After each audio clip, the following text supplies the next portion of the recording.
Hi, it's Neely on Nutrition, talking about protein needs. There are a couple ways to look at this. One of the ways is to look at it as a percentage of calories, and that's called the AMDR, Acceptable Macronutrient Distribution Ranges. Talked about carbohydrate, and that was 45 to 65% of our calories. When it comes to protein, we're looking at it as 10 to 35% of our calories. Pretty wide range there. More often than not, though, we're looking at the RDA. The recommended dietary allowance, and that is 0.8 grams per kilogram or 0.36 grams per pound. Doesn't sound like a whole lot, I know, but these numbers are based upon scientific techniques that have been performed over the years, with some more recent research have been reaffirmed. Now, these numbers also are based upon a sedentary population that is just meeting their caloric requirements, so they're not trying to lose weight or they're not trying to gain weight. So let's take a look at an example. Let's use a 154-pound person, and that could be male or female.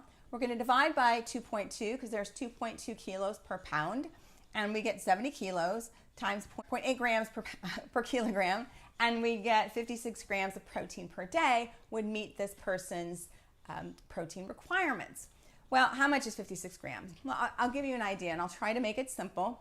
There are, on average, about 7 grams of protein per ounce of animal products such as meat, chicken, or fish. And in a deck of cards, to give you an example, let's just pretend that this deck of cards is a 3-ounce cooked chicken breast. There is, so you've got 7 grams per ounce, and times 3 ounces, that would be 21 grams.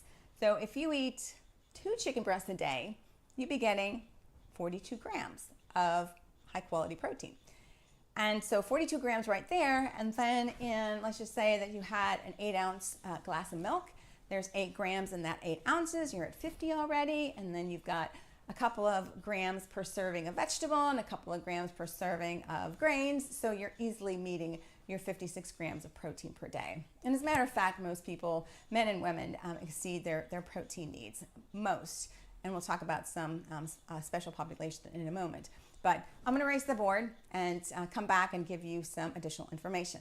There are 2 more populations that I want to address, the active population and the aging population. In the 2016 position paper of the Academy of Nutrition and Dietetics and the American College of Sports Medicine in Nutrition and Athletic Performance, the recommendations for protein are a range of 1.2 to 2 grams per kilogram. And I put up here the 0.8 grams per kilo as the RDA, so you had a point of reference. And this is for strength or endurance. It's quite a range here, and it's going to depend upon somebody's particular performance goals, their physical characteristics, their fitness level, and a number of things. So ideally, somebody would be meeting with a sports dietitian if they're very serious about their performance. So that's what I would recommend. In the aging population, there's concern because of something called sarcopenia, and that is a loss of muscle as we age. We lose about 3 to 8% muscle per decade, and especially as we age, that can be of concern because it can limit our ability to get up and down out of chairs. It can increase our risk of falls, decrease our immune function.